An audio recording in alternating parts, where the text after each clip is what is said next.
Bonjour à tous, c'est Lucie, je suis ravie de vous retrouver aujourd'hui dans cette nouvelle vidéo et j'espère que vous allez bien.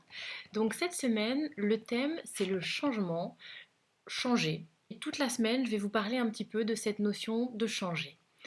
Alors, quand je parle de changer, du changement, ça peut être plusieurs choses, hein. C'est l'idée peut-être que je veux changer, je veux être différent.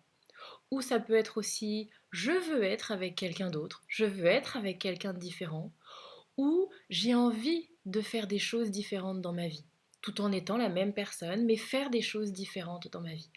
Voilà un petit peu des exemples de ce que ça peut être cette idée de changer. Et souvent, quand on évoque le changement, c'est quand on est au bout. C'est quand on est dans une impasse, c'est quand on a tout essayé et qu'on n'a plus d'issue et qu'on a l'impression d'être au pied du mur et qu'on veut changer.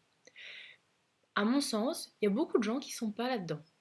Il y a beaucoup de gens qui sont dans des situations inconfortables, mais qui ne sont pas non plus dans une impasse, qui n'ont pas encore touché le fond de la piscine. Mais c'est juste inconfortable. Et c'est des gens qui du coup ne vont pas vouloir changer. Parce que vous allez entendre, et c'est sans doute des discours que vous avez entendus et que vous partagez peut-être, je suis pas malheureuse non plus. Ou il y a pire que moi. Et puis bah j'ai quand même ça, ou j'ai quand même ci. Voilà, il y a pire. Et donc on vivote comme ça dans ces situations qui sont pas extrêmes, mais on est quand même inconfortable, et donc on change pas. Et moi-même j'ai été comme ça. J'étais pas malheureuse. J'avais envie de plus. J'avais un inconfort, j'avais envie de plus. J'étais pas mal de ce que j'avais, mais je voulais plus. Et je pense maintenant que c'est aussi une très bonne raison de vouloir changer. Se donner plus, s'offrir plus. Souvent, le changement, on voit ça comme une montagne, comme quelque chose d'immense à gravir. Alors on est découragé, on regarde et puis bah non, c'est trop haut, c'est trop compliqué, je vois pas le chemin pour y accéder. Pour ma part, moi le changement, je vois plutôt ça comme une porte qu'on ouvre sur l'inconnu. Et souvent on ne change pas parce qu'il y a une peur en nous. Il y a une peur parce que derrière cette porte, il n'y a rien. C'est tout noir. On ne voit pas vraiment ce qu'il y a derrière. Et ça, c'est toutes les questions du type euh, je ne sais pas ce qui se passe si je quitte mon travail. Et je ne sais pas ce qu'ils vont dire les gens si je commence à agir différemment. Ou mais qu'est-ce qui se passe pour moi si je deviens célibataire? Et qu'est-ce qui se passe pour moi si je deviens mère célibataire?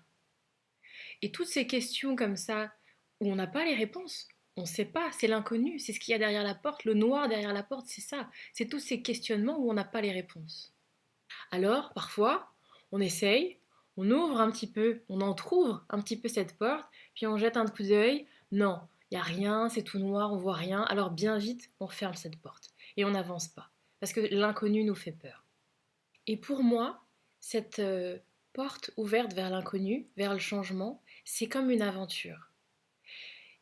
Et par conséquent, comme c'est une aventure, il faut être préparé. Il faut s'équiper un petit peu pour pouvoir y aller en confiance, pour pouvoir se rassurer et avoir des outils pour s'auto-rassurer une fois qu'on avance derrière cette porte.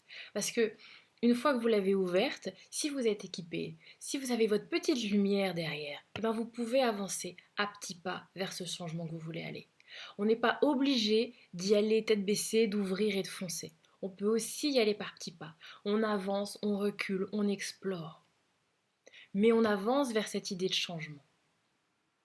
Et pour moi, c'est comme ça que je vois l'accompagnement que je peux vous proposer. C'est la petite lumière qui est là avec vous et qui vous permet d'avancer. C'est vous qui avancez, c'est votre chemin, c'est vous qui explorez. Mais vous pouvez ne pas être seul, vous pouvez être accompagné dans ce chemin. Voilà, sur cette note un petit peu imagée, je vous laisse. J'espère que cette vidéo aura eu du sens pour vous, qu'elle vous aura été utile. J'aimerais bien que vous puissiez partager un petit peu avec moi en commentaire des projets ou des envies de changement que vous avez en ce moment. À bientôt!